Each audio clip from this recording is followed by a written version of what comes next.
In the darkest nights, we find our light. Battered souls, but we won't lose sight.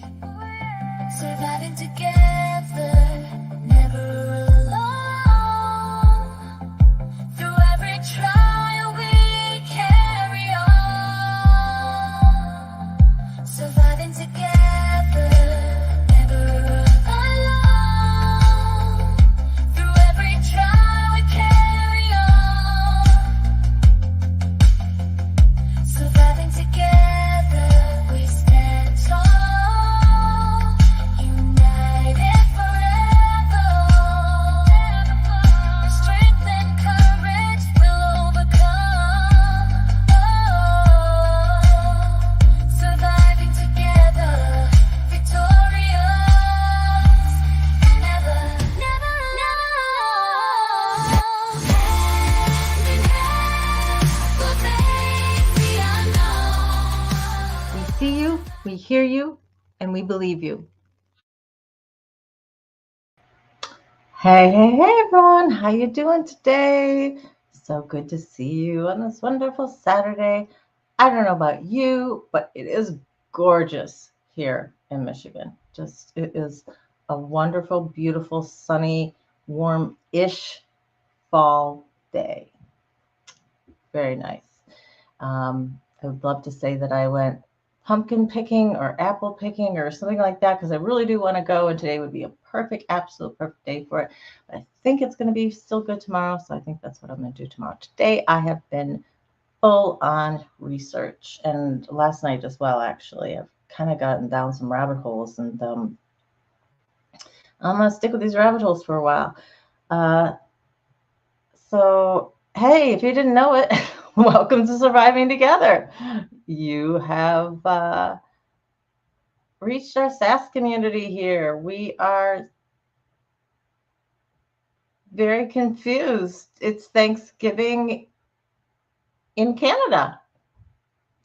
Happy Thanksgiving, guys. I had no idea. Isn't this wonderful having such an international audience that we learn so much from each other?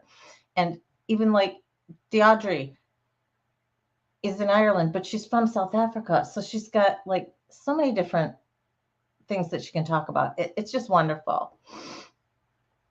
Let's look and see. Lurk away, Deidre. Glad you're here, though. Crystal, I am glad you're here. Deidre, oh, I am so glad you are moved in. Sounds wonderful. Sounds like you're doing well now that you don't have to move again for quite some time. So very happy about that. Hey, Janet, how's it going? Crystal Phoenix, welcome, welcome. So glad you were here today. You jumped in even though you're mid-summit. Oh my gosh.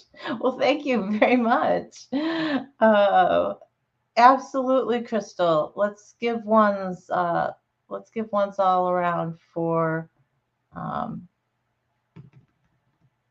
Crystal's friend. That is just absolutely heartbreaking. I know if Misha was here, she knows all about that, and I know her heart would just be exploding about now. So yes, please pass on all of our well wishes to her, condolences to her family, and prayers that things will get easier in the future. Martha, so glad to see you. Welcome to the SAS community here. I recognize you from the lifeboat the other day. So glad that you joined us today. Yeah, one's for Misha. Yeah, definitely. Okay. All right, good. Yeah, I'm sure that Misha would want to know about that. And, a GoFundMe for the funeral is on your channel. Okay, great. So if anybody is interested in donating to a fund for Crystal's friend who was a child, a 16-year-old. Oh my gosh, tragic, murdered. So over on her channel, and I'll see if I can get a wrench here, or maybe Janet, if you're around, if you're listening. Why you don't have a wrench next to your name, Janet, I will never know right now. So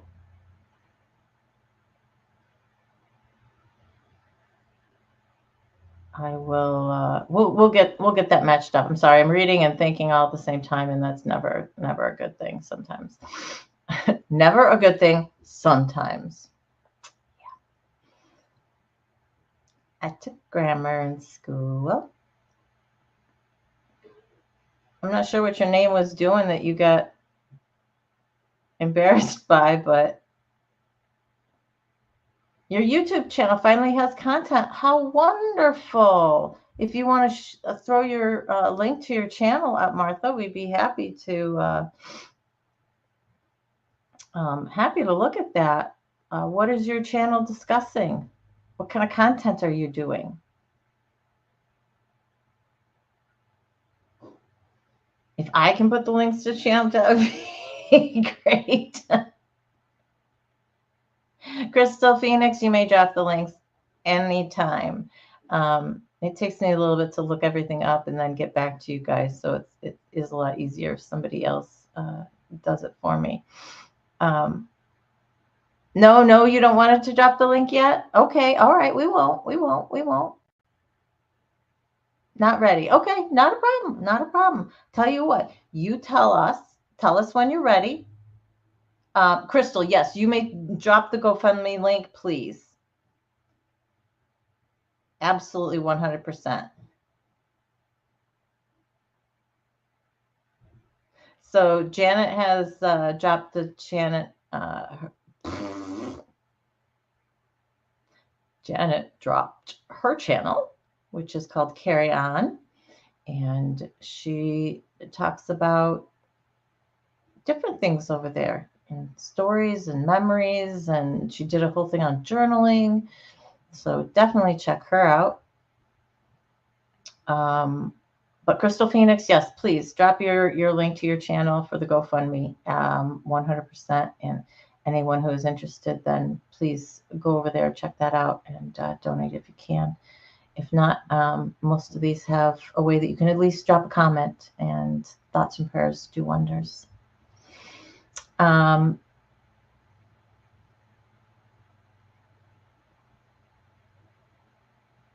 Oh, if you're not a mod, it doesn't have the blue link. Oh, okay, got it. That makes sense. I don't know where my mods are all today. But that's okay. Oh, you dropped the GoFundMe? Okay. And then, okay, so yeah, drop the link to your channel as well. So, and they're both there. Plus, you can check out Crystal's channel. She talks about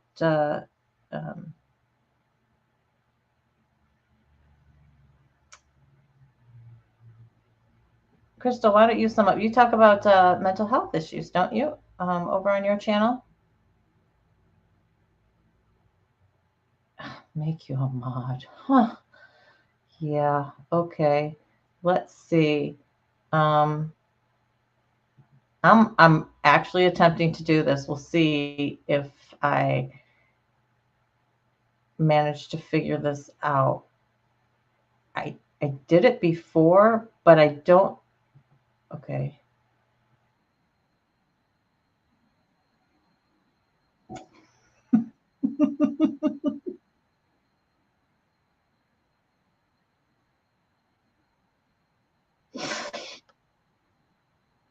So I'm on my channel, like 5 seconds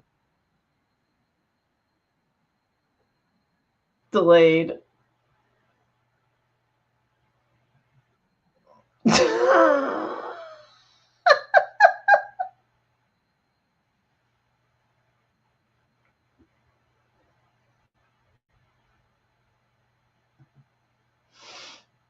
Okay, guys, I'm gonna have to look it up again. I have to look it up each time. I can never remember how I get there.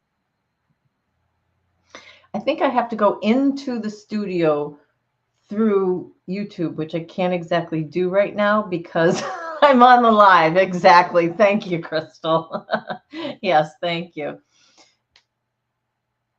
Okay, yes, this I knew the summit was on domestic abuse, and you do domestic abuse mental health awareness on your channel. Okay, got it. Good. I was glad I was right. I need to I need to get everyone's links together because I need to redo the links that I have for the channel because I want to get as many people, up as possible. So I think we'll do that either. Well, I'll just add it to my list of things to do. How about that? um, okay. Well, anybody else have anything to talk about? Anything that they want to mention before we get going with today's show? Crystal, how did work go? Not Phoenix. Oh, you even do tarot readings. How nice, Miss Phoenix. Crystal, how did work go today and yesterday? I'm actually very eager to hear how things went. I've been thinking about you and crossing my fingers that everything has been going okay. I think the coloring on my screen is a little bit better. It's not quite so yellow. It's like almost gray on my actual camera where I have to adjust the white. So I'll just blur out my face basically, and we'll get a good coloring up here. So, because I just could not decide today, you got a choice. You vote. Anybody who's here, let's take roll. Anybody have an idea? Do you want to hear about some true crime stuff? I am not going to go through one specific true crime, however. It's just going to be kind of an overview of some things I've got my fingers in and some connections that I've made and some things that would really blow your mind out of the water. If you know about it already, just pretend you're really surprised, okay? Or we can talk about looking inward and looking at ourselves and learning to treat ourselves with grace and kindness and giving ourselves the extra hugs that we need. And how do we take care of our inner child a little bit? Or how do we look at ourselves? How do we get beyond shame and blame and guilt? So those are the two things that I am contemplating talking about today. So you have one or two.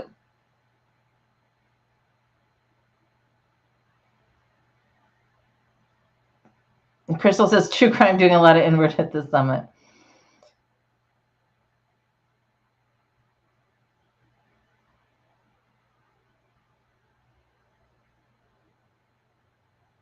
That makes perfect sense, Martha.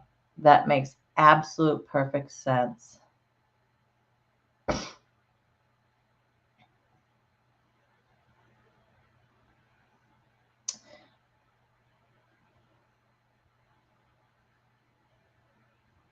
Your channel, Martha, is going to be a museum collection. Is this right? Architectural history, your family legacy. Look up my last name. Wow. What part of the country, or I guess I should just say which country are you in, Martha? Are you in the US?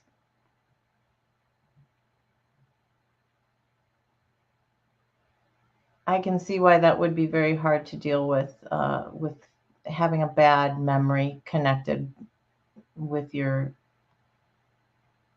father's stuff in regards to that. And I'm so sorry that happened to you, Martha.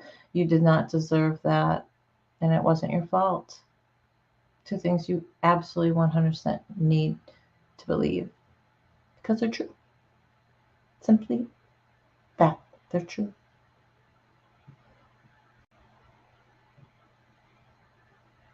Hey, Shannon, what's going on? So glad you're here. USA. Okay, cool.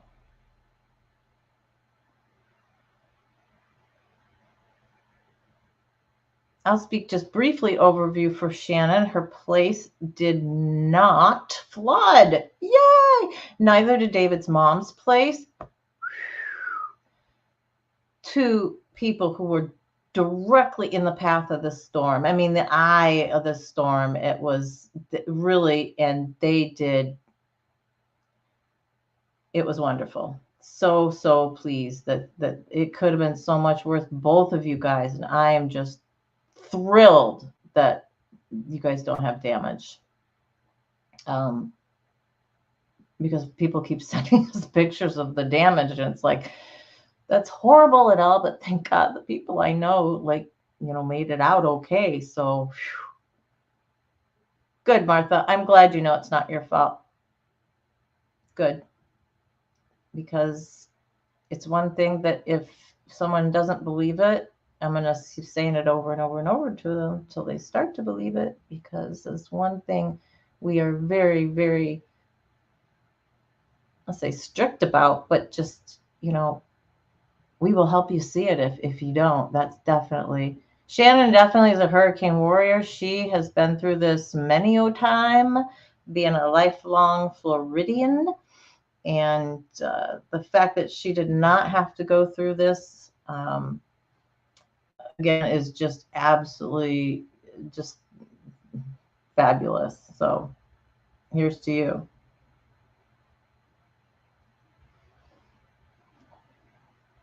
All right, so do I have any more votes? I had one true crime and one looking inward. So maybe we'll just do a little bit of both. How about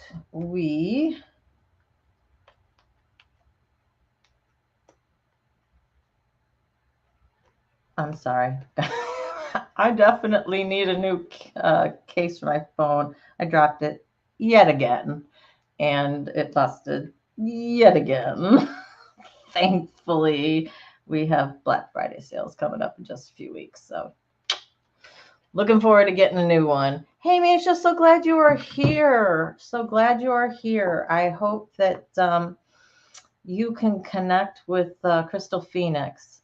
She said she sent you a message. You guys have, you might be able to help her, help a friend of hers who's unfortunately became a mother such as yourself to a murdered child. So heart-wrenching. Let's see. So why don't we talk about both of them? Okay, we'll talk about both of them.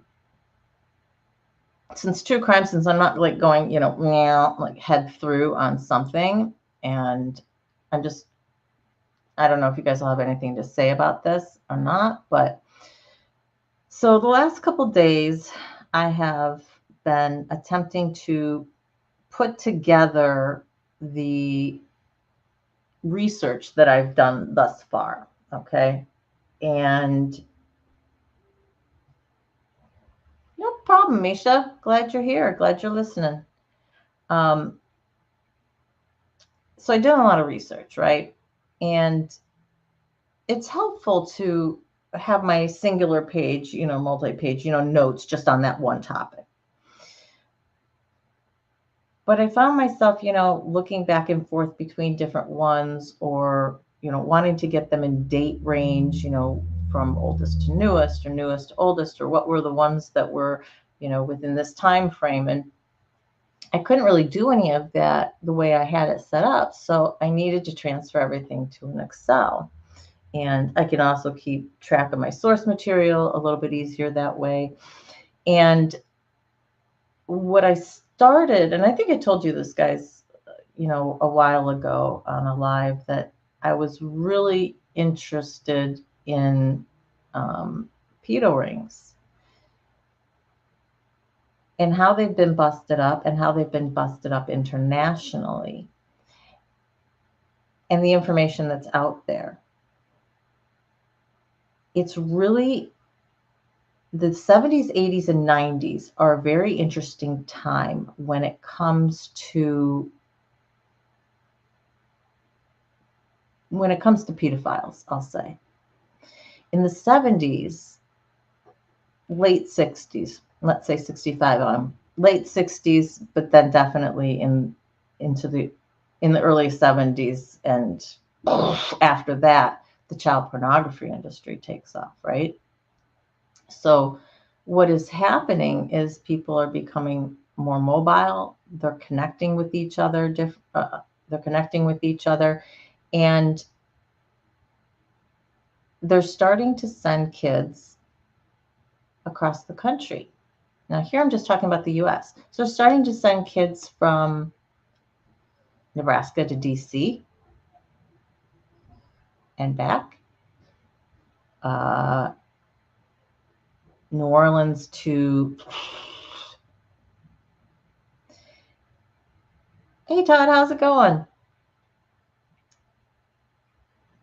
And what I have been uncovering that's been most fascinating to me is this early stuff, okay, this pre 2000 era, because, and even before that, really the 70s and 80s, because this is when the police really started, I don't say started to care more, but I think things were piling up and society in general wasn't taking it anymore. And as there were more investigative journalists and more people out there, more people reporting on things, communities becoming aware, and different communities, next to each other are becoming aware. And they're saying, we're not tolerating this. We've got 18 dead boys, or we've got 4 dead kids, or we've got 30 complaints about this teacher.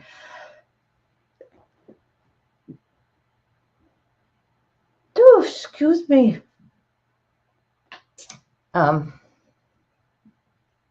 So there definitely was this, there was a little more interest by some police to bring down these people. But in most of the cases, it was your outliers. It was going to be your everyday person who was actually arrested or convicted. Because most of the high profile people who are mentioned in any of these cases have gotten off, either with probation, with no charges. And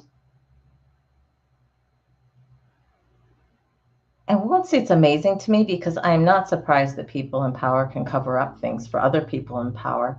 But when you start to connect these dots, and I'm not even talking about international yet, I'm just talking about from the Franklin School to how that related to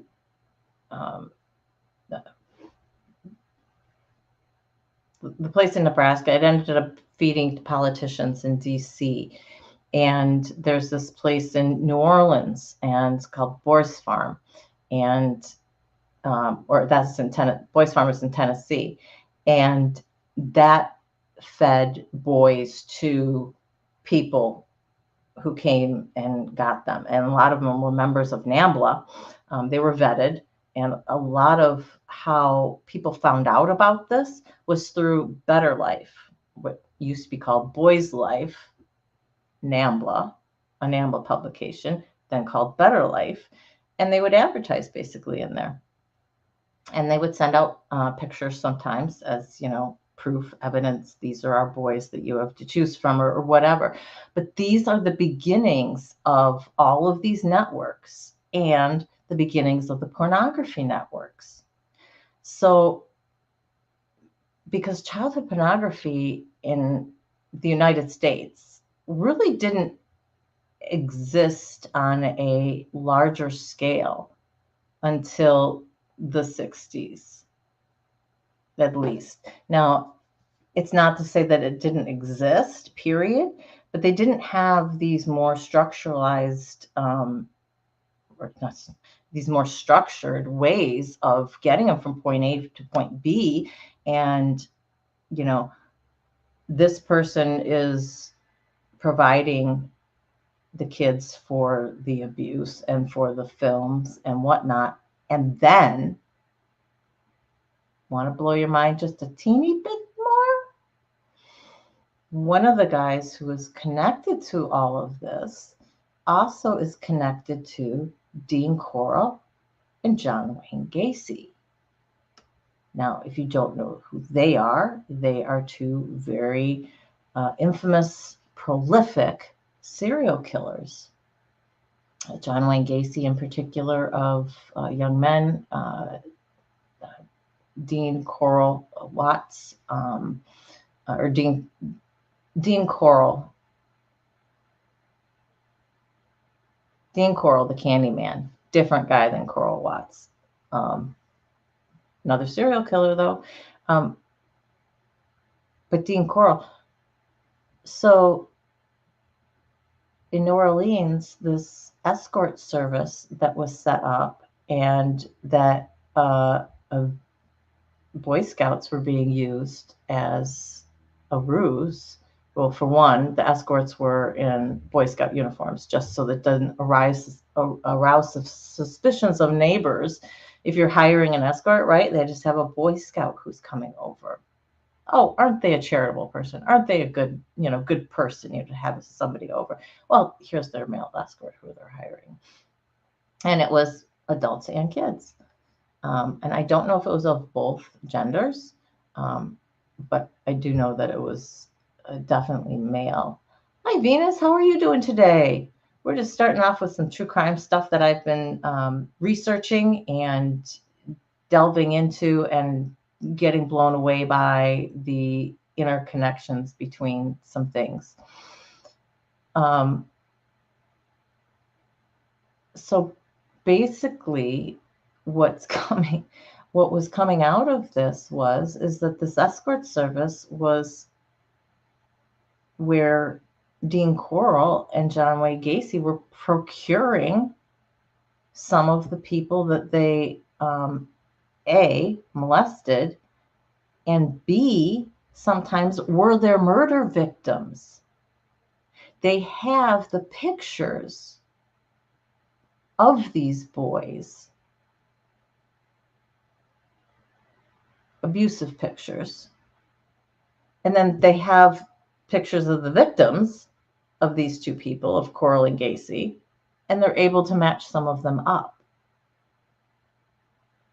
I can't remember how many of Gacy's, but I think they said 11 of Corll's were also considered escorts. That Father Bud, isn't that wonderful? Yeah. A pastor. I think he's officially a reverend. I'm not within that. So I don't know, pastor, reverend. I don't know how you guys decide who gets what title there, but. And then there's also connection. Then when you follow the child pornography,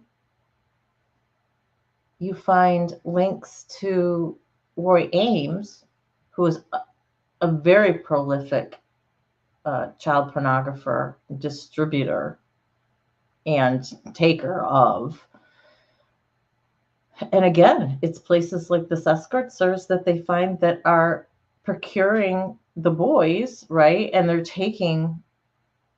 abusing them, and they're taking videos of when they're going with their clientele, and they're taking videos of that stuff, and they're getting blackmail material as well. Does any of this sound familiar?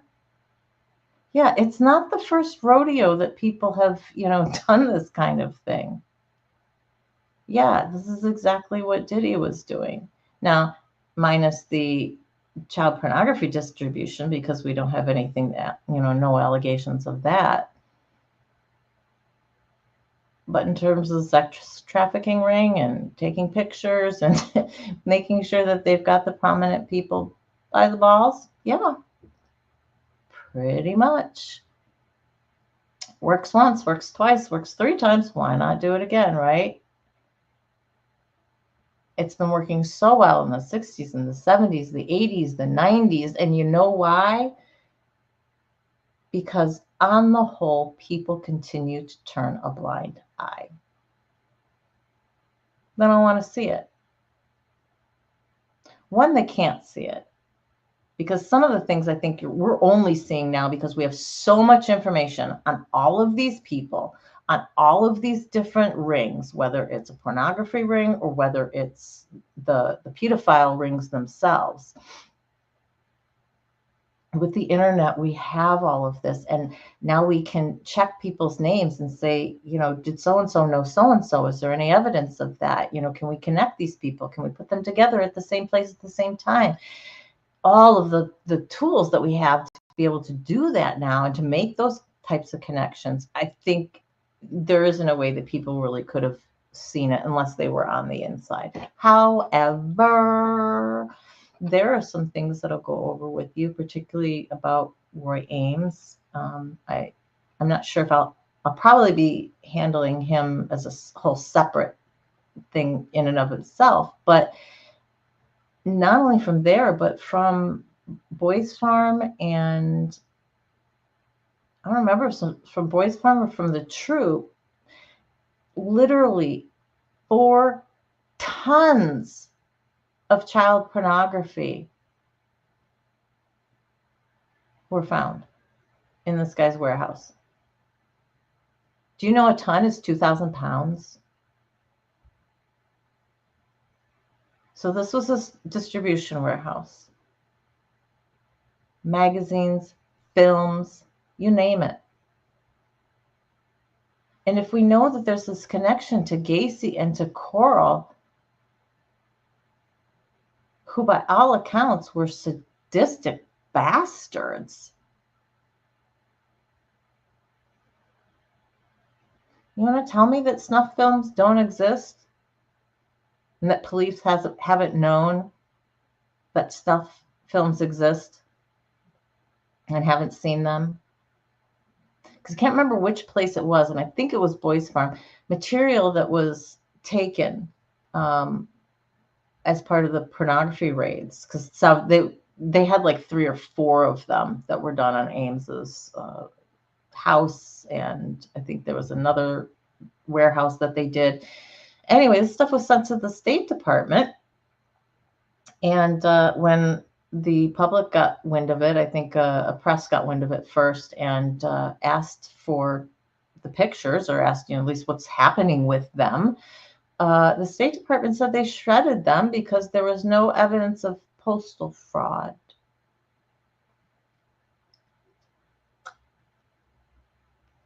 Yeah.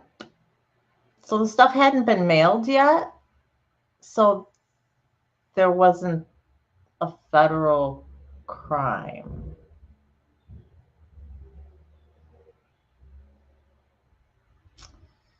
The State Department had absolutely no explanation as to why they did not forward the information on to the FBI, or as to why they shredded them, thinking that they were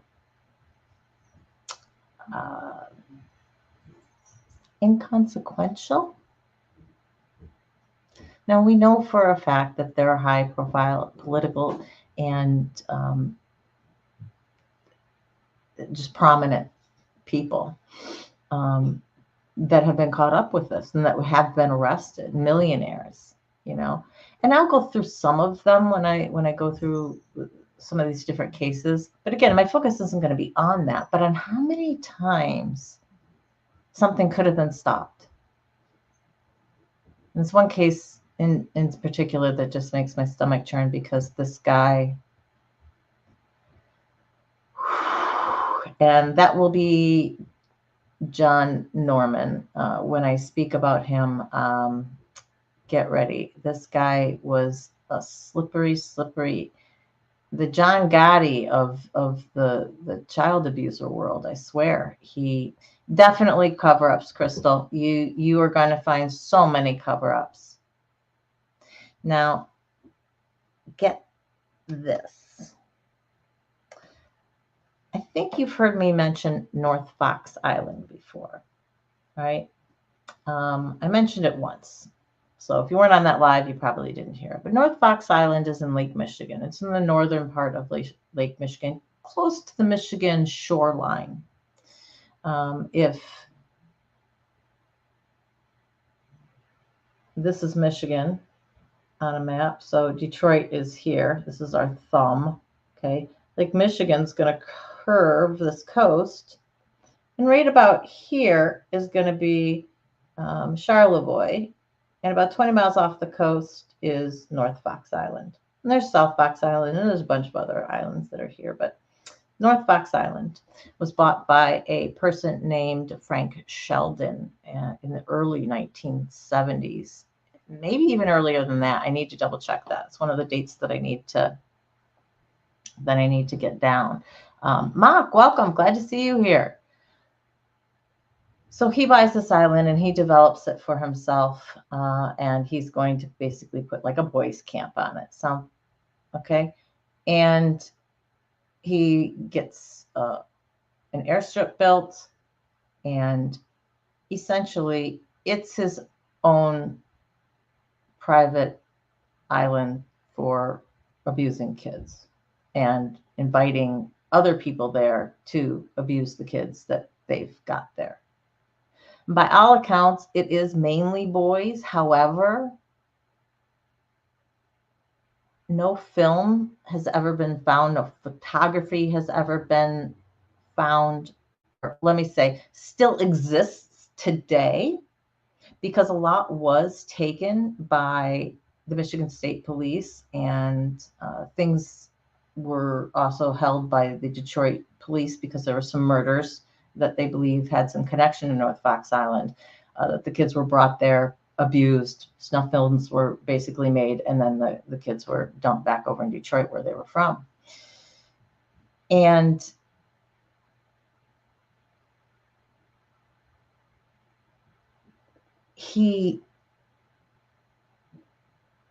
there's one guy who really, he gets it totally wrong. And if you guys go looking into North Fox Island, he really is comparing it to Epstein's Island, which, yeah, in terms of general, we have no, the main difference is that we have no pornography allegations in regards to Epstein.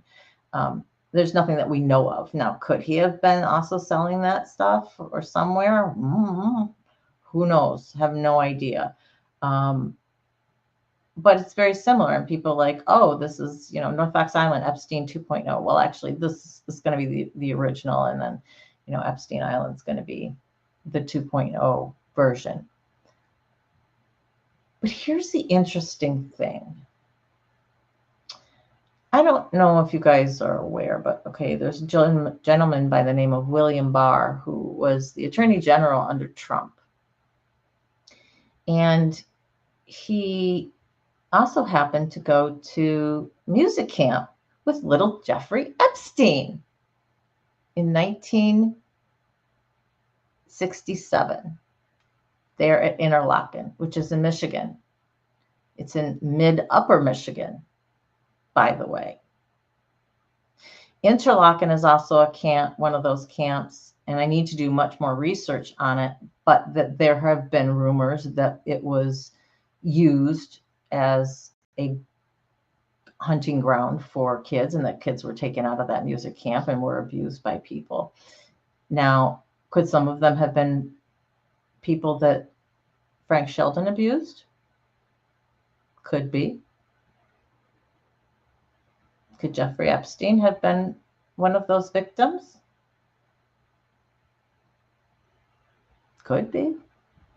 Don't know. But there's definitely a close proximity to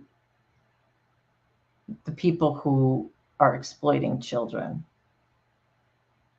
who have a set network for abusing children.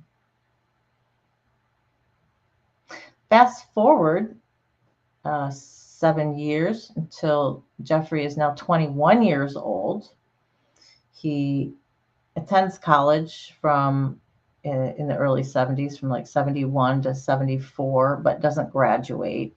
And so then in later 74, he gets a job at Dalton School. And this is where most people find that he picks up, he's at Dalton School, and then he ends up at one of the big trading firms like JP Morgan or something. And they're like, how in the world did this college dropout who skipped 2 grades in school, mind you, okay, graduated high school when he's 16. Epstein is a smart guy. So that he could walk on and actually do financial planning, I don't put it past him. I bet he was actually pretty damn good at it. But guess who's headmaster at the Dalton School in New York? Donald Barr. That would be William Barr's dad. Yeah.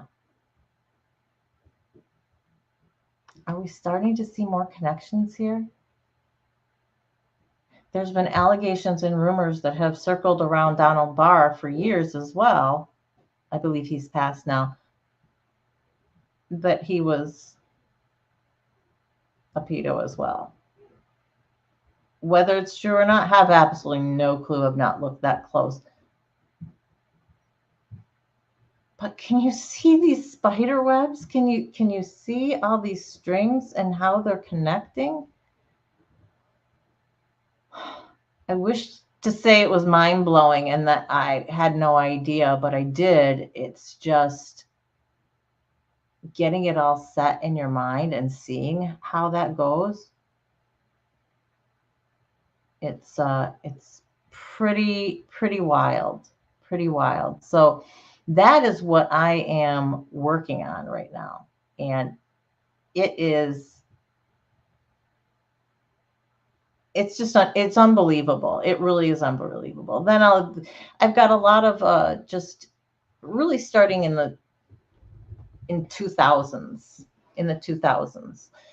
a lot of concerted joint efforts between different state agencies. So here in the United States, federal agencies, international agencies. So I guess they have Europol and also Interpol. One's for international, one's just going to be, Europe-wide there. They had, I think like 3 or 4 nations kind of combined, and it was part of the raids that busted the ring that Richard Huckle was part of. I don't know if any of you guys know his name. I believe that was also one where Peter Scully was nabbed. Although him specifically, I think that they had their own manhunt out for him separately as well. So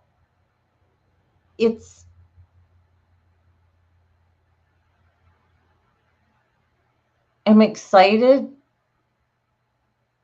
to keep going with this and to see where it goes. I just downloaded actually a book called, I want to get this right, Eye of the Chicken Hawk. And it is by a gentleman called Simon. What's his last name?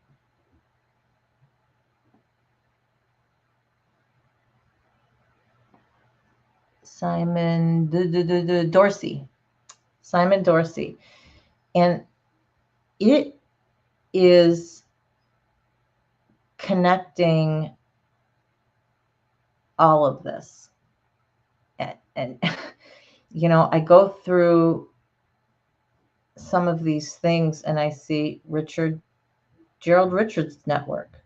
Well, Gerald Richards was one of Frank Sheldon's main people who procured boys from the high school that he taught at. And it was over in the Detroit area.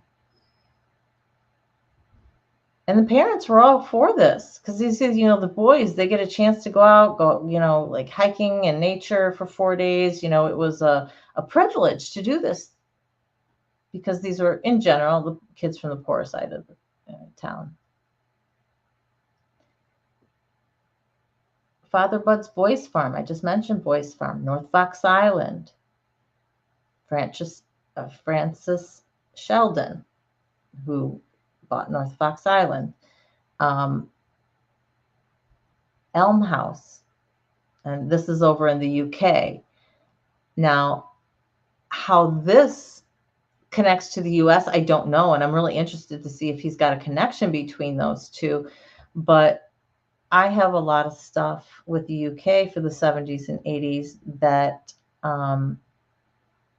any of their boys' homes, girls' homes, that sort of thing, you could pretty much guarantee that I'm going to throw out a number, 1 out of 5. I have absolutely no idea, but it was very, it seems like it was common that they were finding that that the kids there were being used for sexual purposes as part of a ring. A lot of times, at least of what's been, there's Lambeth House, Elm House, or Elm Guest House. There's the network with the people from Westminster, from the House of Lords, MI6, and people in really high positions who were part of a ring as well. And these homes, children's homes that were basically procuring the kids, and they drive them from the kids' home to the perpetrators and back. And so this is the UK. There's Kincora House in Ireland, and there's a huge cover-up that I think you can say is not allegedly anymore, but I have to say allegedly, since it has not been proven in a court of law. However, every time I do these, I will list all the source material that I have pulled from. I'll leave out anything that, is not jiving with the others. I may mention something. I want to do as honest of a reporting job as possible, which is why I don't know when the first is that I'm going to be able to put up like one section of this, because the more I go down this rabbit hole, the more I need to see the big picture before I feel like I can, do one, because there's so much then that I want to say. It's like, okay, then I got to cut this off, or I need this is to be part 2, or how am I gonna, who's going first? All of this. I'm like, yee. But I want to start at the beginning, and that's really what I want to tackle, is the beginnings of finding of the beginnings of the societal awakening to the universal truth that pedophiles are among us, and that they're everywhere, and that they are the everyman. They are not just the boogeyman that is hiding out in the street for you. That they can be people in high power positions, that they can be your dad, that they can be your uncle, that it can be, this is much, much later on, your mom. They didn't recognize the female ability for that. Bye, Martha. We'll talk to you later. You can watch the rest of it on replay if you so desire. Remember, hit that like and subscribe button. I know you've subscribed, but if you could hit the like button and make sure you've hit your bell for notifications, that would be great. Guys, we are doing wonderful, wonderful, wonderful as a channel, and I'll talk about that in just a second. Let me not get too distracted, because I was actually looking at another page as I was talking to you guys for most of this. So I wanted to go back and look at your thing. Yeah, Misha. Definitely reminds you of the TTI industry. And some of these homes were homes for kids who were sent there because they were like troubled youth type of thing, in the UK. That's what I'm talking about. And others were just like, foster care type of thing.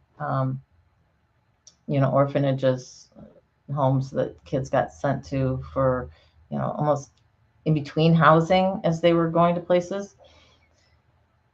So definitely, yes. Our friend Jen Marie has Between the Cracks, and she has been extremely active with the TTI industry as an advocate, and she's working very, very hard with Paris Hilton's organization and doing a lot of work there and tracking down, different things. And they're doing some great, great work trying to take down the TTI industry. And I have no doubt that within the next decade that they are going to do it.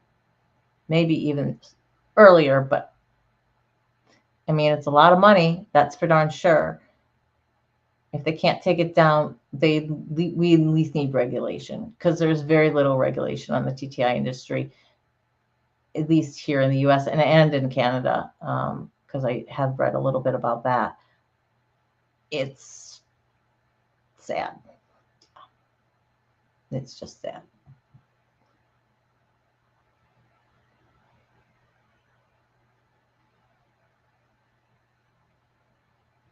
Oh, yeah, Internet Archive.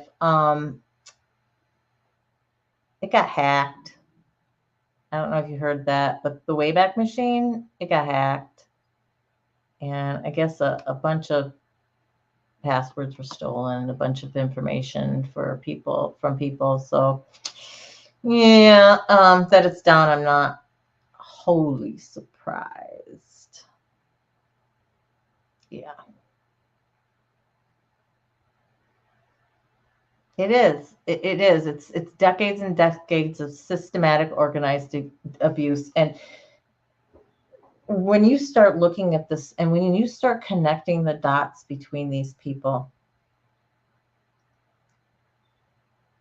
some of these, and I want to look up some of this stuff because, multiple places they use Boy Scouts as a front, basically.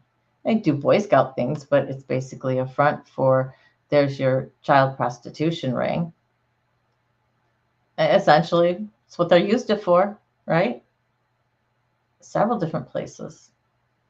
And now that the Boy Scouts of America has been sued, the Boy Scouts have a database of troops and troop masters, scout leaders, people who have been either suspected, who were reported to the Boy Scouts.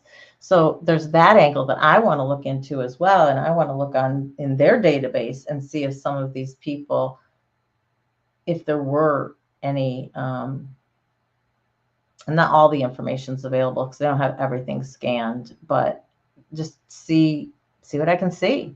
Who knows what is going to come out of it. And yes, there's trafficking all over the world, and that's one of the things that I want to show with this is just how common this is. And I'm going to look at some of the Western worlds first, just because they're the ones who organized, operations to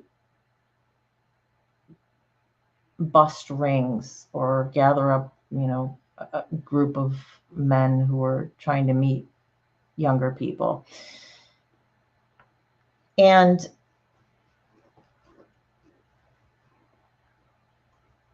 I'm sorry, I just lost my train of thought. I was just reading with you guys.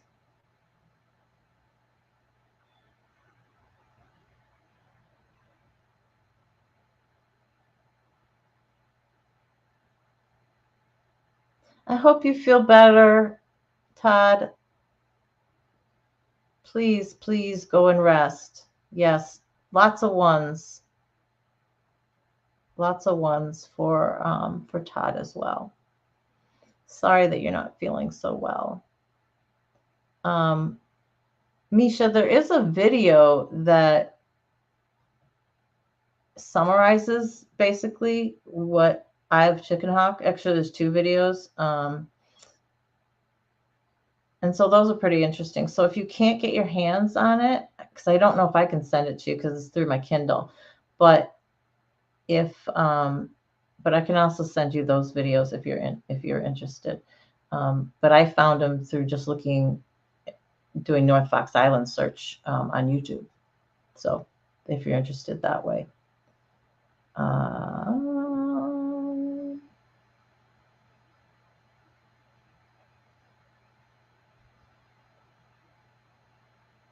Oh, wow. Cool, Misha. So here's the deal. And I was going to make this phone call and I ran out of time today because I didn't think about it until this morning. So when I was listening to another video and that pulled up Boys Farm and Bud, Father Bud, and that's in Tennessee. And then there's Richard Halverson and another guy, 2 other people, I think. Well, many more. And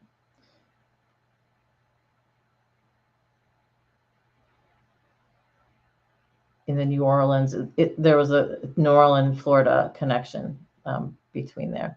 But anyway, the Boy Scouts of America, when I was,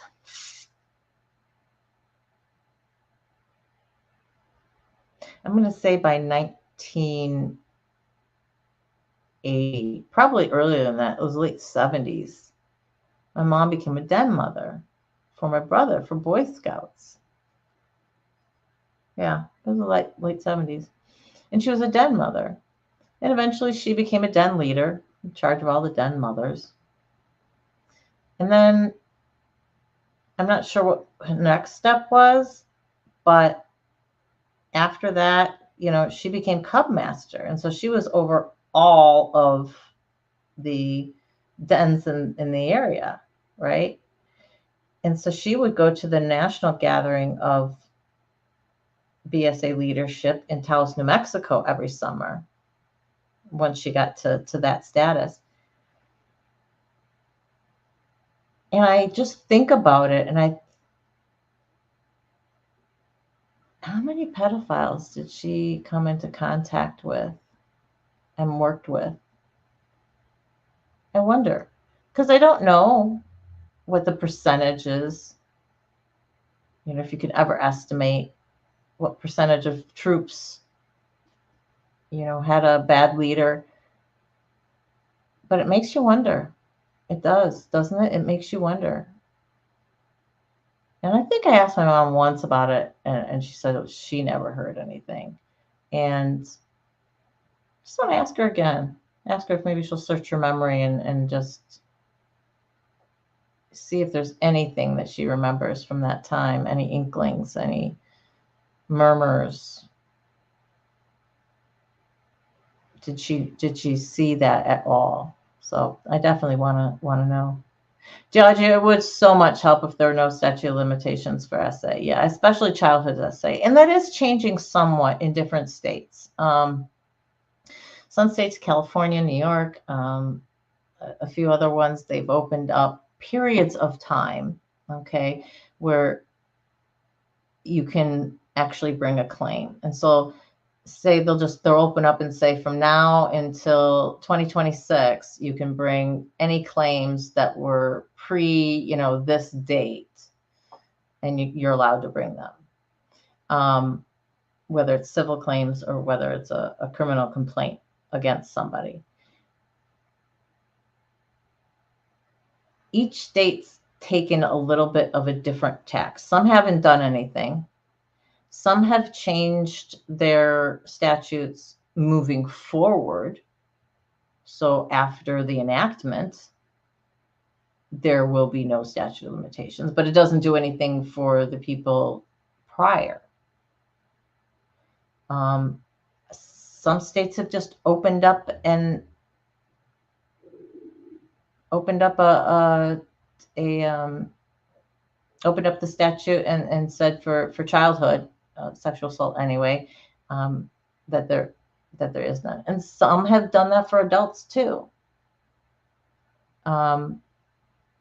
So it's changing. It's the legal landscape is really changing. I won't say it's in turmoil right now, but it is just every state's doing something. Every state's doing something a little bit differently. But these statutes of reposes have come in, they've come in handy. See, well, that would be nice. Janet says in Canada, there is no statute of limitations for SA or claims for damages for SA. Wouldn't it be nice if the USA did the same? Yeah, exactly. Go Canada. I agree. Hey, Ben, how you doing? What's up? I think I've beaten this to death.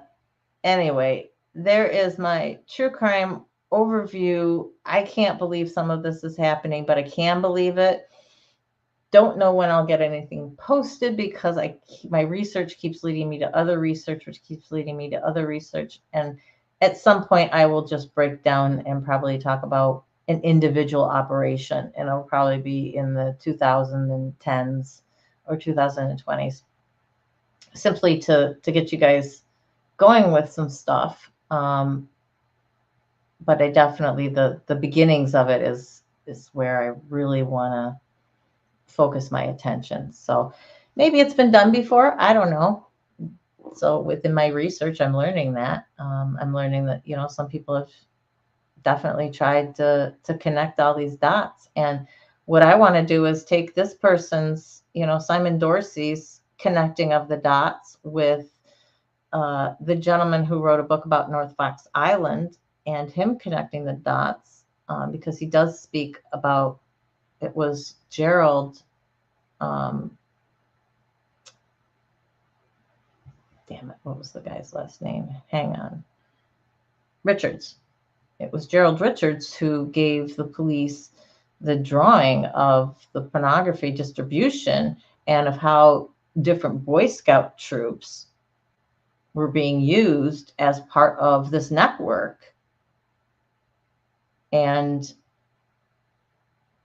trying to, and distribute. It's just wild. It's wild. I don't know if I can show it to you.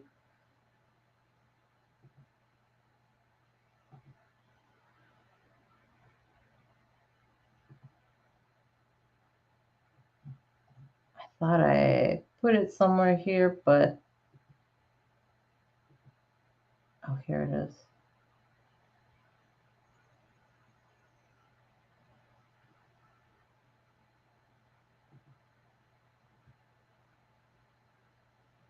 All right. Let me share the screen. I just want you guys to see what I am talking about.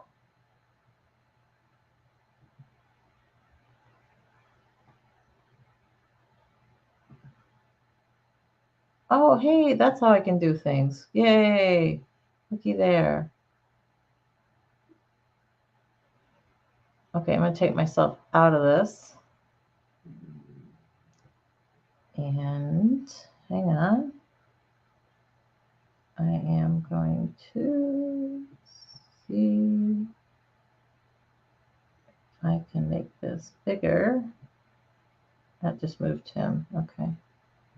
Don't think I can make this bigger for you guys, but I can move it. Oh, wait a minute. View.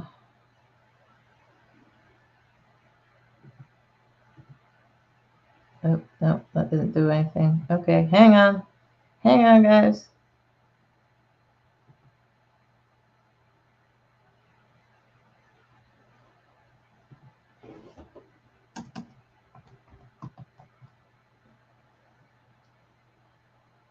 Okay, that got a little bit better. So I don't know if you can see here. I mean, it's really tiny, and I'm going to have to study this and blow it up. But he shows here how the pornography and the pedophilia went hand in hand, and how the distribution network went. And I'm trying to change it on there, and I can't. So here we go.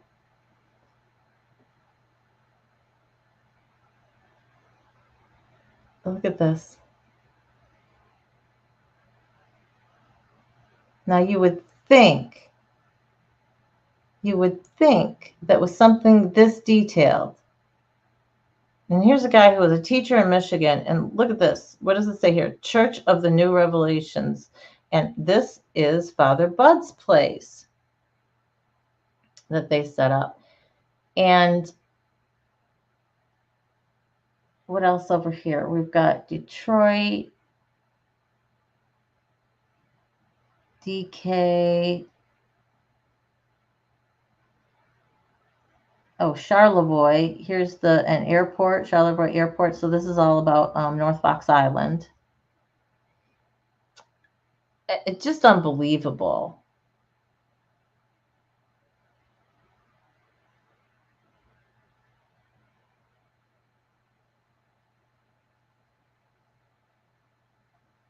I'm just reading you guys.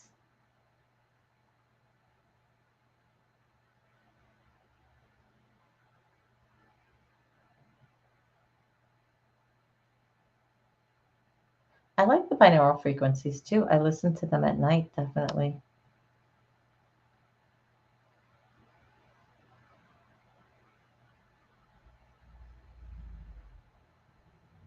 No, Deaudrey, I didn't. And shoot, what did I do with it?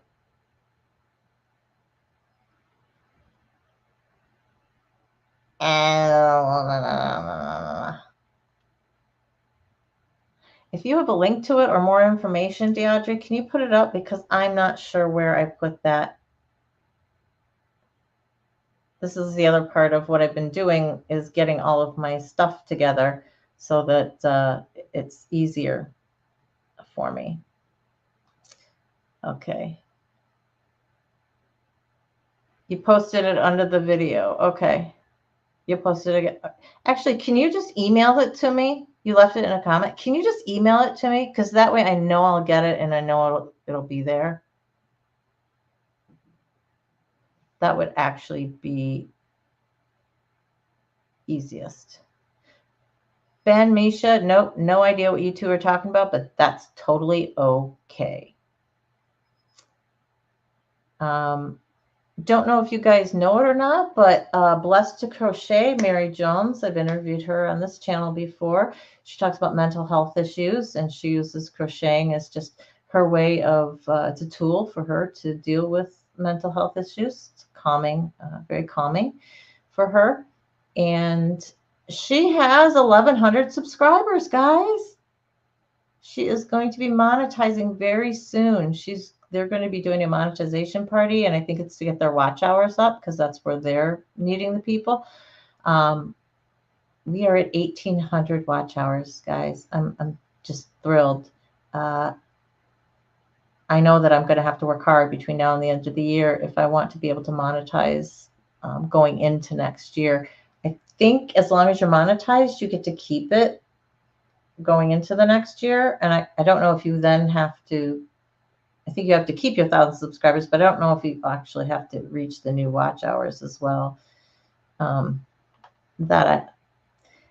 is now monetized. Oh my gosh. Oh my God, Misha, I was just about to be so incredibly jealous. I'm a little jealous of Mary anyway, but that's okay. No, we're going to do it. I reached out to Mary too, and on things that worked best for her, just kind of finding out, tips from somebody who's been through it recently, if there was anything that she found that really, really worked, or anything she thought maybe was going to work and it didn't. She got full monetization on Thursday. Oh, that is wonderful. Oh, thanks for telling me, Crystal. That is awesome. Yeah, I know she puts out a lot of products. She's on a lot more than I am. And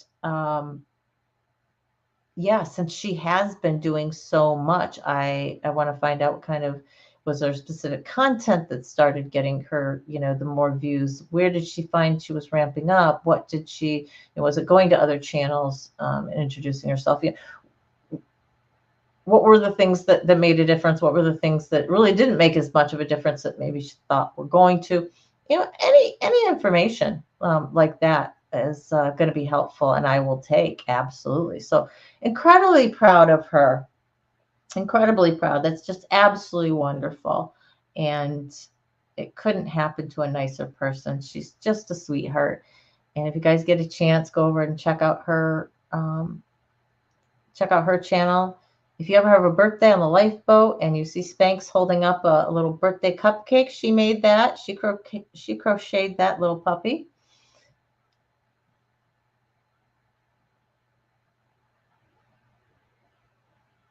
Oh, that's wonderful. I'm definitely going to have to make it over there. I had wanted to. I know last night she did a show on kind of their journey, and I had wanted to get there and make that live, but I wasn't able to. Um, oh, that's okay. Thank you, Misha. Thank you. Yes, I am officially another year older, and I'm just not thinking about it. I'm just not gonna think about it. Oh wow, that's some hair. That's some hair there. Got some poofy going. Um, I know I don't think I can do IHOP, but I'm past my birthday date by a few days, so I'm not. I don't think they'll still take me. Maybe if you're within a month, it's not too bad. But yes, I need to visit Mary's channel. I need to visit a channel when she's live. I need to beg for a shout out from her, and I need to get some shorts up, and need to get some more content, shorter content up, shorter videos. Yay! And my mommy turns 75 in January 23rd. Mom will be 75. So she's still got a lot of years, guys. She's still got a lot of years. So we need to keep hoping and praying that everything's going to work out with her and that's going to be able to figure out why she's got low oxygen. A list of birthday freebies, but you have to pre-enroll for most of them. Damn. All right, next year. All right. That's all right. My friends keep saying, "Oh, you're 49 again." I'm like, I thought I was 29. They're like, "Yeah, you don't look 29." Thank you. Oh my goodness. Okay. Now I did promise that we would talk about both, since I've been rambling on for well over an hour about my true crime adventures. Speaking a little about, I didn't know how many new people we might have. I know that we've had a bunch of new subscribers. Don't know if anybody is, I don't know if the little watching guy is just my people in the chat, or if it can't be everybody watching this, because I end this and then I've got like 32 views and I only had 8 people in the chat. So I don't think that that's quite right. You might go on later tonight, Misha. That would be awesome. That'd be absolutely awesome. So, looking inward, caring for ourselves. This isn't going to be a self-care talk. This is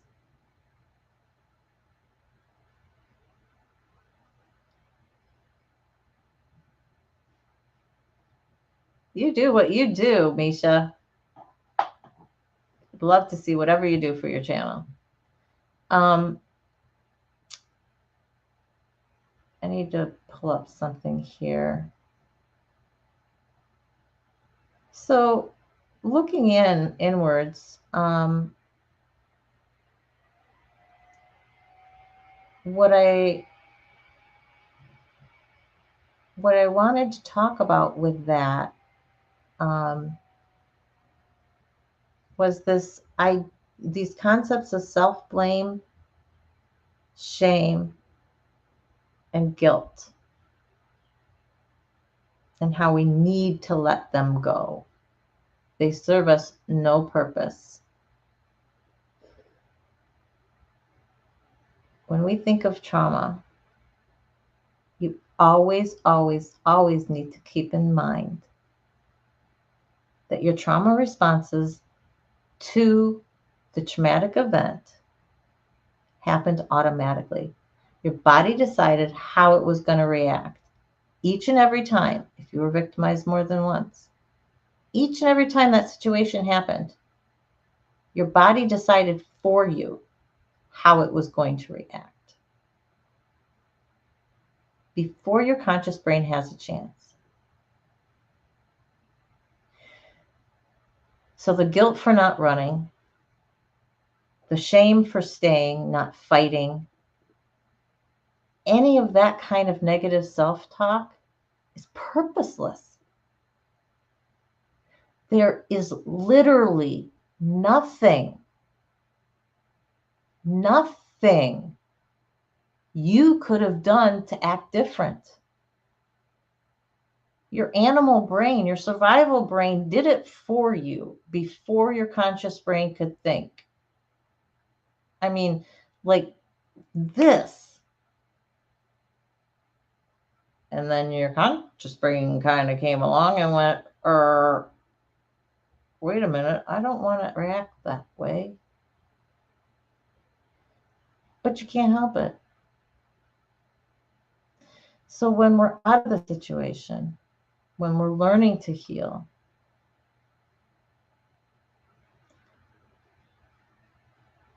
all that does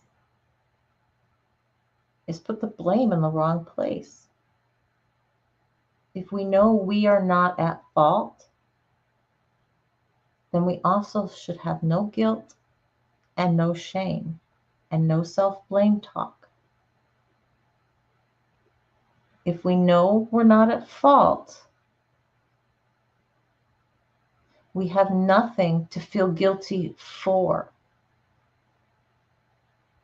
Even if that was actively participating,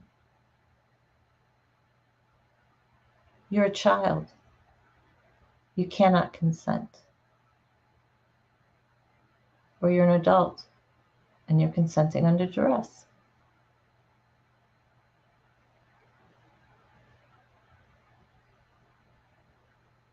Give yourself grace.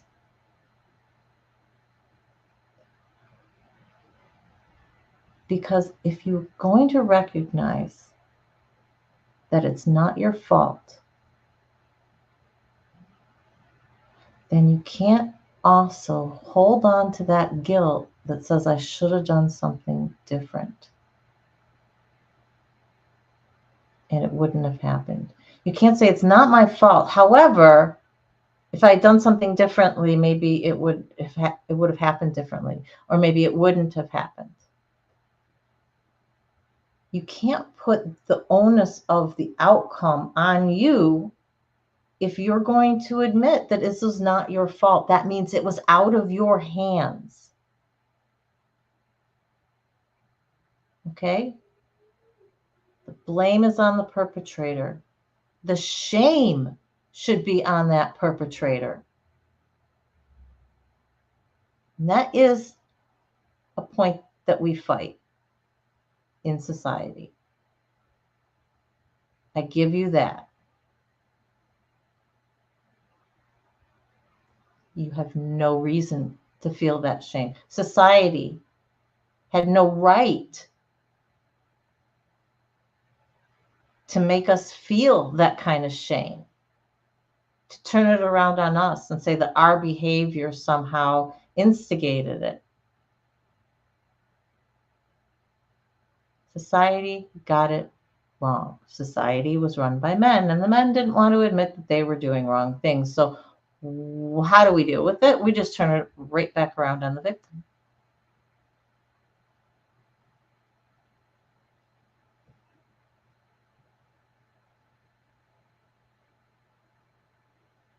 Unlearning does take time.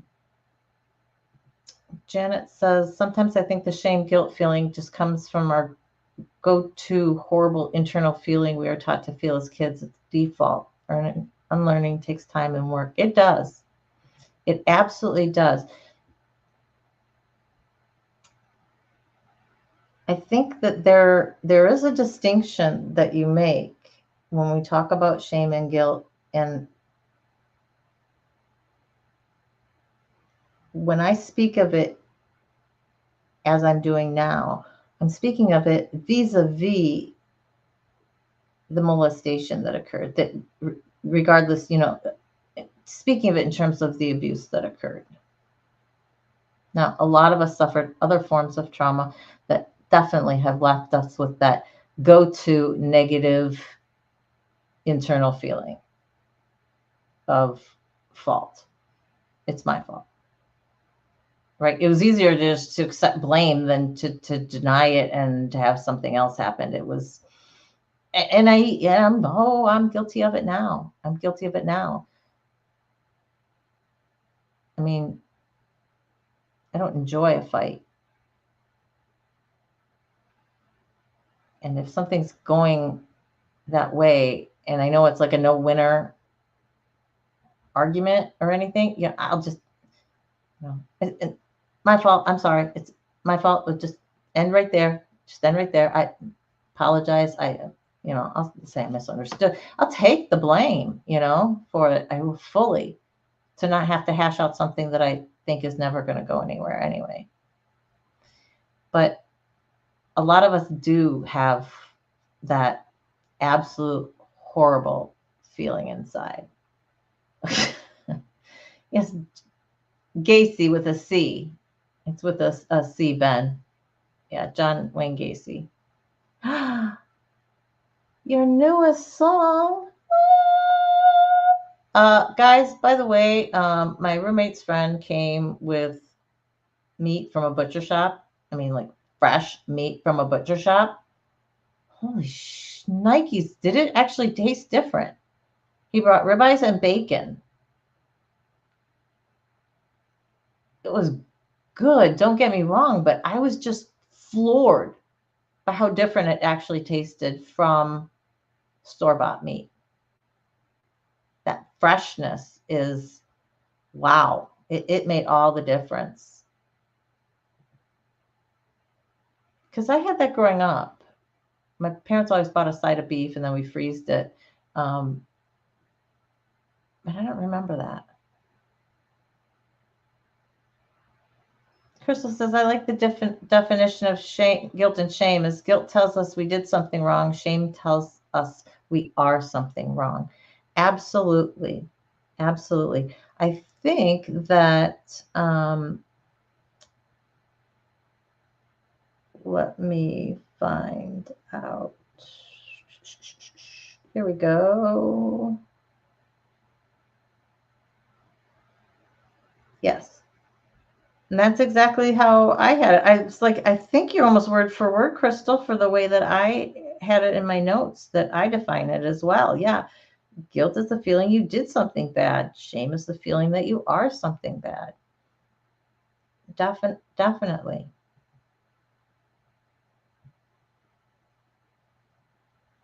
I'd love to hear your new song. That would be fabulous.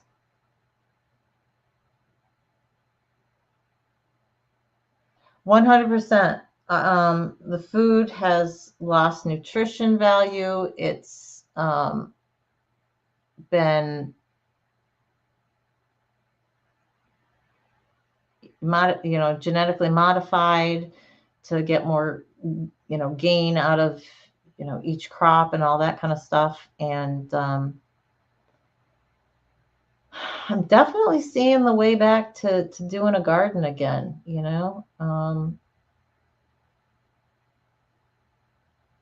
buying organic in the store is really expensive. And even the farmers markets, holy, I was just, I'm like, you want how much?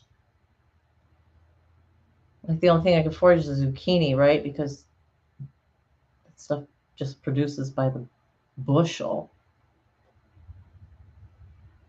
But sorry, I'm reading some of your comments here.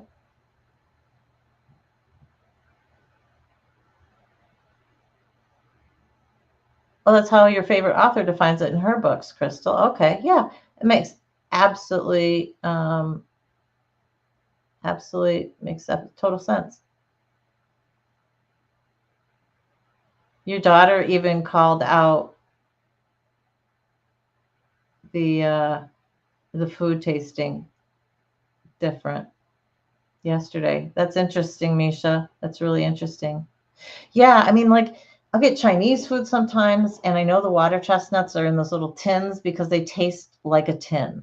I mean, literally, it tastes like I'm eating a dime every time I eat a water chestnut because they just have that tinny taste that if you buy them in the store, that's what they taste like. So unless I'm going to buy them whole and cut, I mean, I don't know if I rinse them well or whatever, if I'm able to get that tinny taste out. Maybe I put some salt with them or something. I have no idea, but that's all I gotta say. That's gross.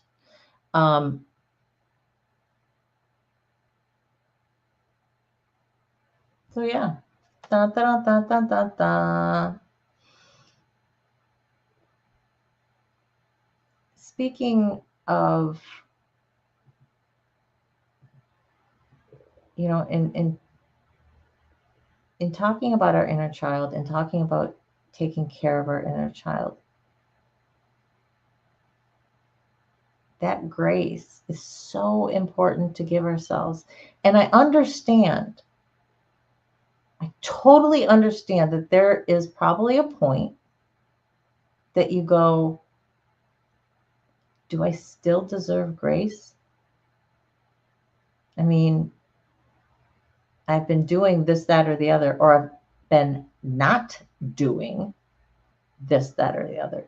Do I deserve to give myself grace still? Yes, you do.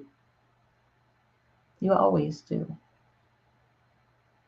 We try to do better the next minute, or the next hour, or the next day. But we always give ourselves grace. Now, if we're speaking about any of our feelings in regards to the abuse itself, 100% we give ourselves grace.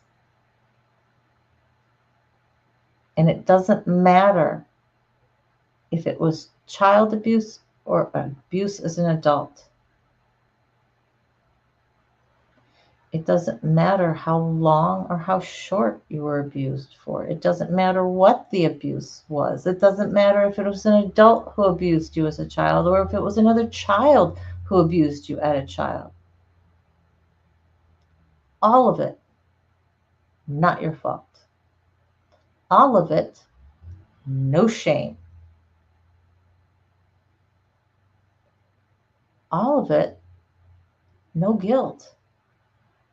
Your body reacted the way it reacted the first time, and subsequent times it was going to react the same way because it's recognizing this is danger, this is what I need to do, and it is going to react before you have a chance to consciously decide differently.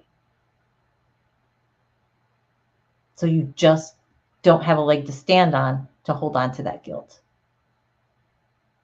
So let it go. Let it go, and I guarantee you, you will feel lighter.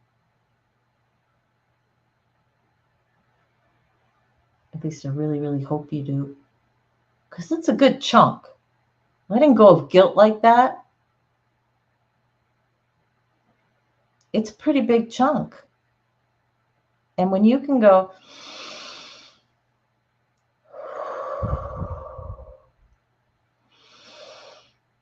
I've got that space opened up inside me. I feel a little freer. A little bit tired at the moment. Oh, excuse me.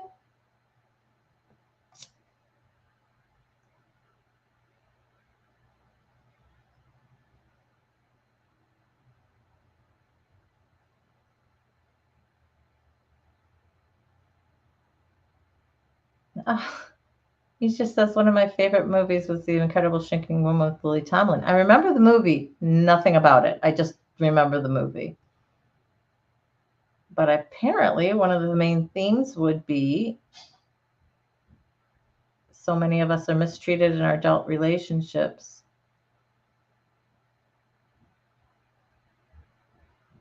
Oh, yeah. So we're still blaming ourselves. It's one of the reasons we get into toxic relationships. We go to what we know.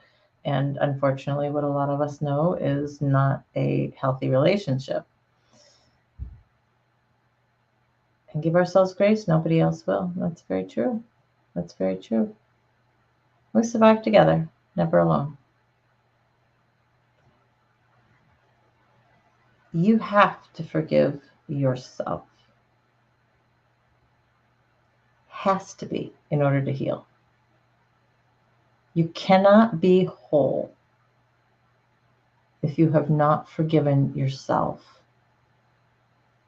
for whatever it is. Whether it's your role in the abuse, whether it's not getting a project done because you've procrastinated, because you feel overwhelmed, because you feel stuck, paralyzed. I've been there. I've been each and every one of those. I get it. I struggled with it a lot this week, actually. I should have had piles of stuff done this week because I wasn't working, and I didn't. And I didn't. And that weighs on me. And every day I have to tell myself, sometimes multiple times a day, I have to tell myself, it's okay, give yourself grace, figure out what your next step's going to be. And I just keep trying to put one foot in front of the other and make it happen. I've wanted to decrease my meds for a while again now to get to the next step. And based just on how I've been feeling, I'm nervous. I'm really nervous, and I haven't.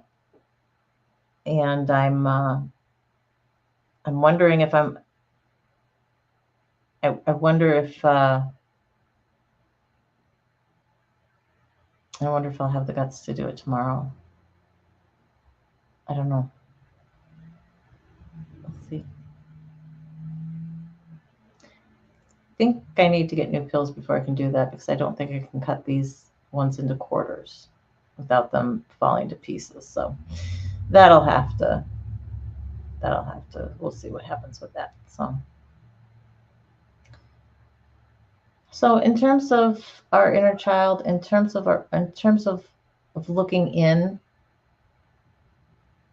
that's the message that I wanted to bring to you today.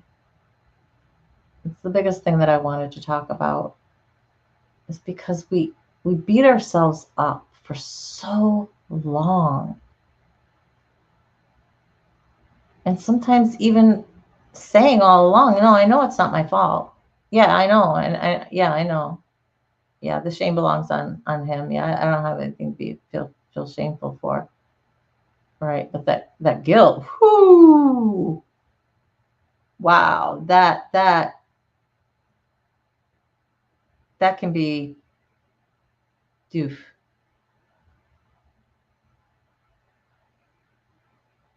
Thanks, Audrey. I appreciate that.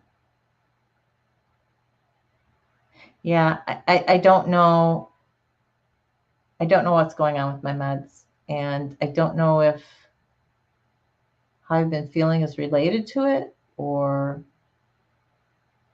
maybe I just need to put a sticky note next to my bed to remind myself when I wake up, go, be in a good mood, smile, dance around something silly, and keep a smile on your face all the way through making coffee. Anything to start you off in a good mood, right?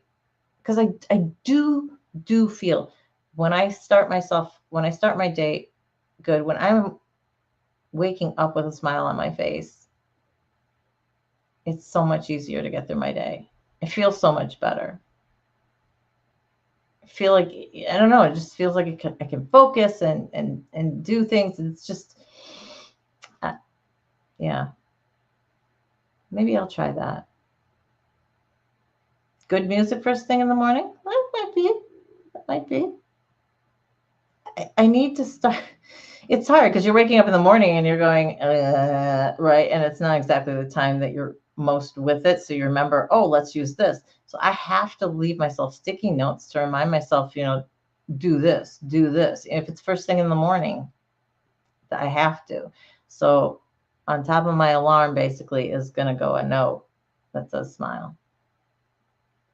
So, and I'll put music too. I'll definitely, I should do music because that makes me feel good.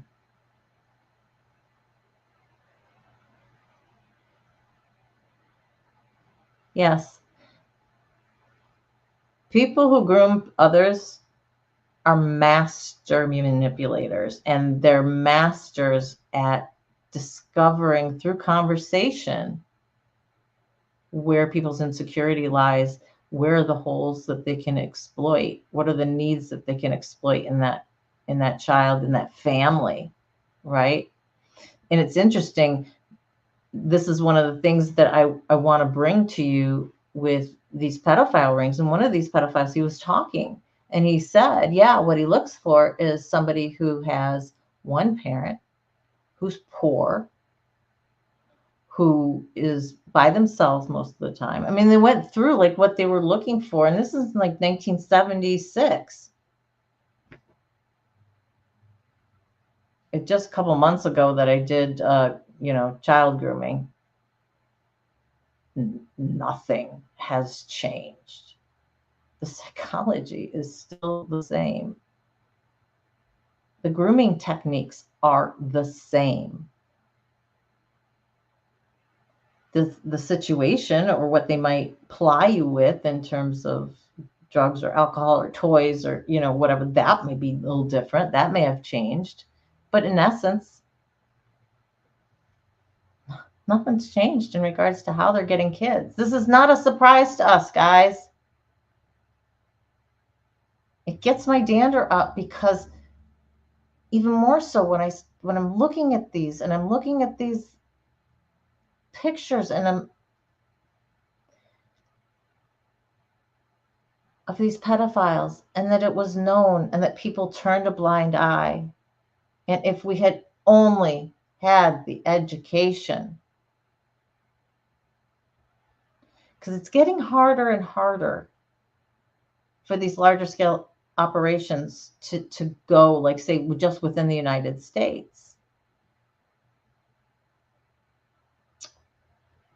But places like the Philippines and Thailand, they basically have a tourism industry for child exploitation. And so now it's not only us that we need to be educated. It's not just the West. It is the world. Everybody needs to hear this message. And I don't judge those families who knowingly basically sell their kids. They're so poor, they have no income. It's that or not eat. I'm not going to judge somebody for making that decision.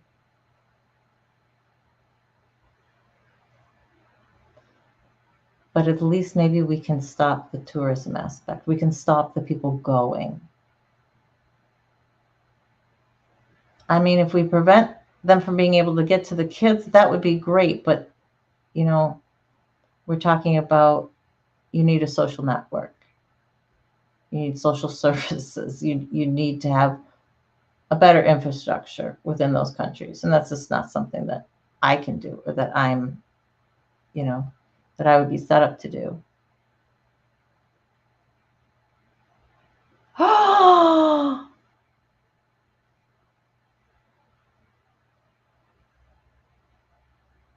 Misha, I am so, so sorry.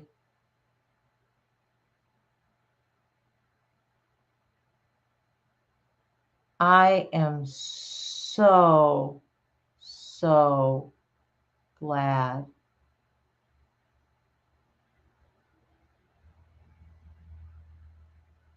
He did not get to your youngest daughter, however. Correct? So there was a movie that was going to be made based on the life of Christina, Misha's daughter, who was murdered in a domestic situation. And she's stating that she found out that that person, the producer that was making the movie, is a predator and that he was trying to get to her youngest daughter the whole time. I am so proud of you, Misha. I'm so proud of you. You put the pieces together. You didn't have to, but you did, and you had your eyes out. And I am so, so proud of you.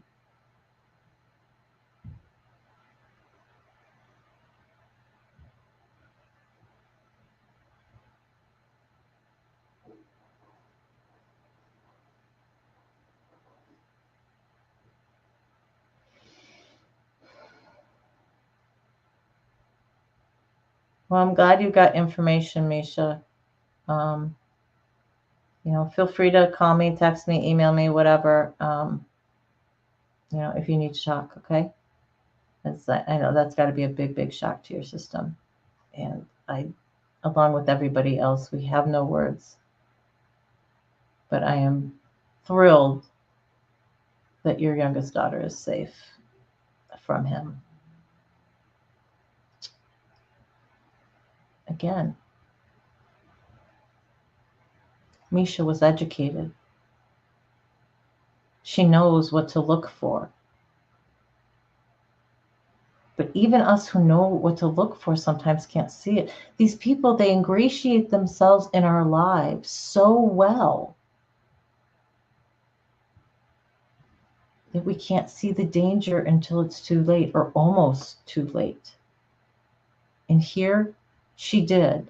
She discovered it. And I'm so, so proud of her for doing that and for putting her foot down, for setting the boundary when she found that out. 100%. Crystal, ones, yes, ones for Misha, absolutely. You are breaking those chains, Misha. You are breaking them. Your daughter is going to remember this. She's going to remember how this happened. It's going to make it easier for her to spot those flags. And I hope she does. I hope she takes all of this to heart and moves forward with all that knowledge. You are doing the best that you can with regards to this. And let me say it again. I am so proud of you, Misha. You have done the right thing and you saw through his ruse. Not everybody would be able to do that. And even if they did, not everybody would care. And that, unfortunately, is how a lot of children are victimized because of that kind of attitude. And that's the type of thing in the 60s, late 60s, 70s, 80s, when child porn and these child networks were really getting up and running. I mean, 70s was for it.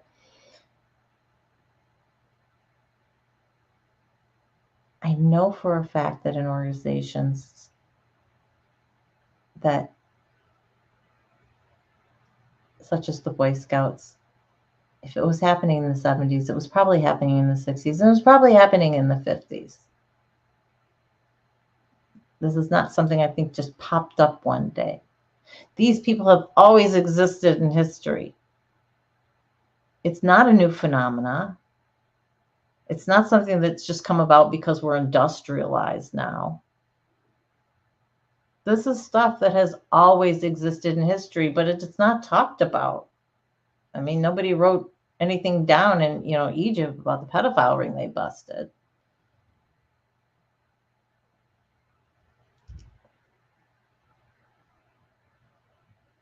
That is fabulous. Your kids thought you were paranoid, Misha, but you stuck with your gut. Awesome.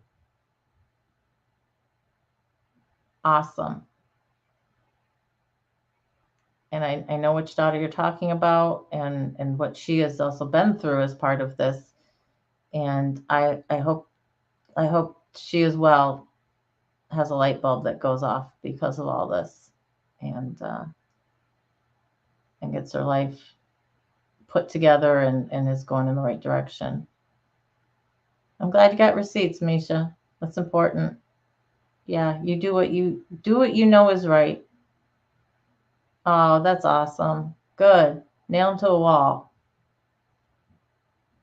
I have no love lost for any of these types of people. Let me know what happens with that, Misha, please. And again, reach out if you need it. All right. I know you've got a lot of people and a big network that you have created online with all of the people that you know. And I am thrilled that you have that many people that you can reach out to. So please do. If it's not me, somebody else. Surviving Together, sass@gmail.com. Yeah, to get that guy locked up. That would definitely be the goal with that.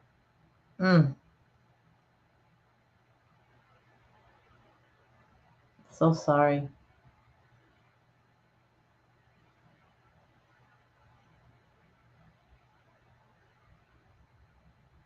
Mm. Yeah, it's very frustrating. Very, very frustrating when the authorities won't listen. And that's why one of our mottos here is we see you, we hear you, and we believe you. Because in this space, it's safe. It's safe to have your story. It's your truth. Whether you end up telling us or not, it doesn't matter. It's your truth. And just know here that we believe you. We see you, we hear you. You are a valuable person. And that's why I know my outro is a little long. But I always want to remind each and every one of you that you are valuable and you are worthy. Because I never know who's going to come across these videos. And maybe it's somebody who hasn't been with us before and needs to hear that message. Needs to hear for the first time that they're seen, they're heard, they're worthy. Any survivor is automatically stronger than the average bear because of what we have gone through, the inner strength that it takes to still be here, even as messed up as we are, takes a lot. It means you're strong. So regardless of what you're struggling with now, keep going because you can do it, whatever it is. And lastly, we love you for who you are, just the way you are. You don't have to change. You don't have to already be healed to be part of this community. I don't think any of us are fully healed. We're all messed up. We're all going through this journey. So feel confident that you're not going to be out of place. We're all pretty much, aren't we, in our own little way?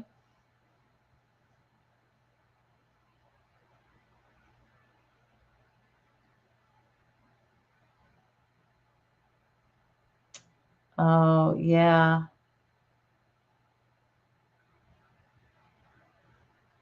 Wow.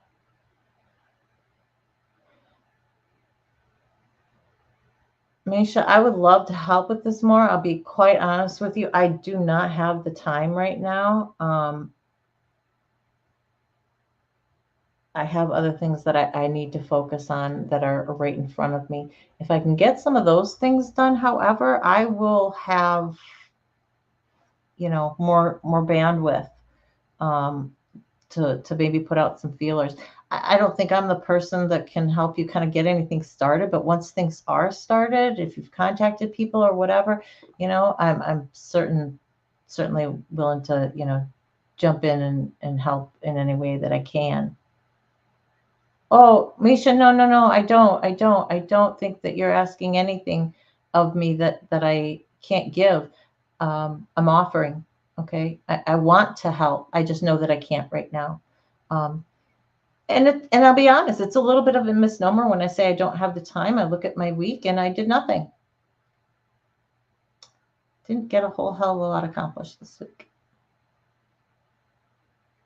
in terms of things outside me that I wanted to do.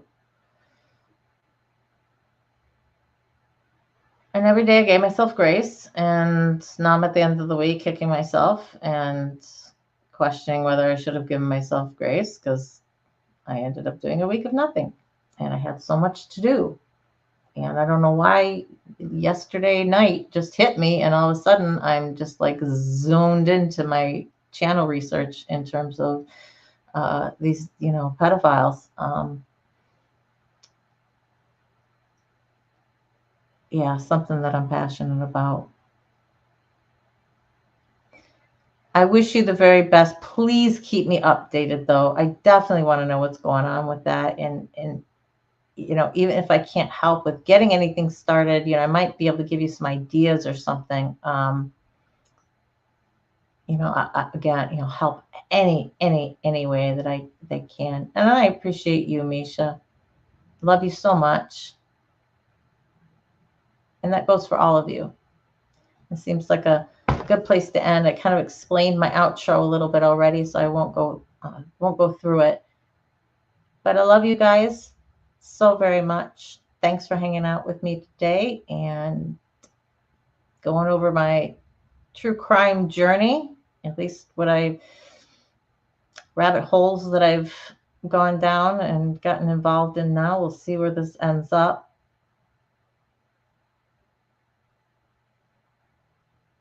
Thank you, Crystal. Thank you, Deaudrey. I appreciate all of you guys. I really do.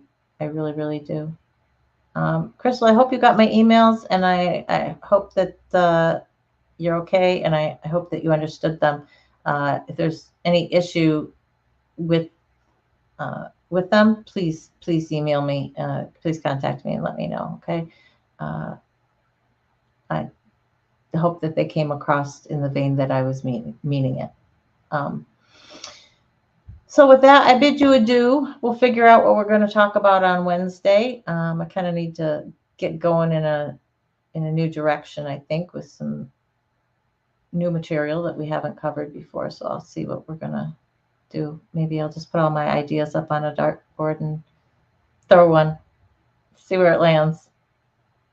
If anybody has something that they want to go over, please, you can leave it in the comments or you can email me. If you haven't hit that like button, please hit that like button and subscribe if you haven't subscribed yet. And if you haven't, why not? If you're not a survivor, I bet you know a survivor. And it's really important to know how to support your friends and family who go through this. Maybe that's what I'll do on Wednesday. How to support a survivor in your family or a friend.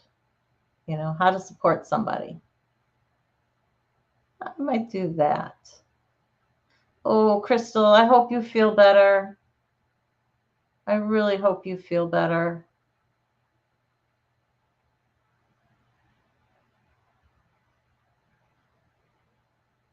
Yep, comments. The algorithm loves comments. It doesn't care what you say, just as long as you say something.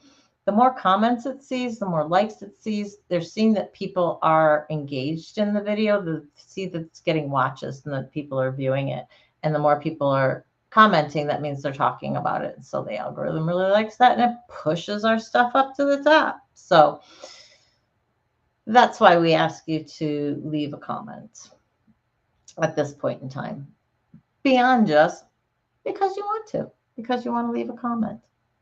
Um, I've got 350 pages of this book to read. I don't know how many pages it actually is. I have the Chicken Hawk, but in Kindle land, in electronic land, it's like 350. But I'm sure that's shorter in actual book form. Yeah, good idea. You know what? Why don't we all do that? Give yourself a big, giant hug.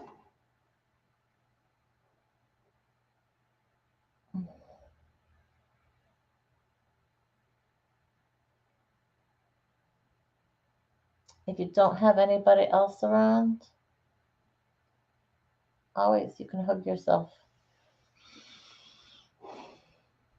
When we tell ourselves that we love ourselves, when we tell ourselves that we don't feel guilty, any of that positive talk, give yourself a hug. Hugging, cuddling, crying, it all releases oxytocin, which is another feel good chemical like dopamine. So hug yourself strong, hug yourself often. It can bring about those feel good feelings. All right. Yes, it was one big giant SAS community hug. All right. I love you guys all. Thank you for hanging with me this afternoon. We'll talk to you guys later. Have a great weekend. Bye.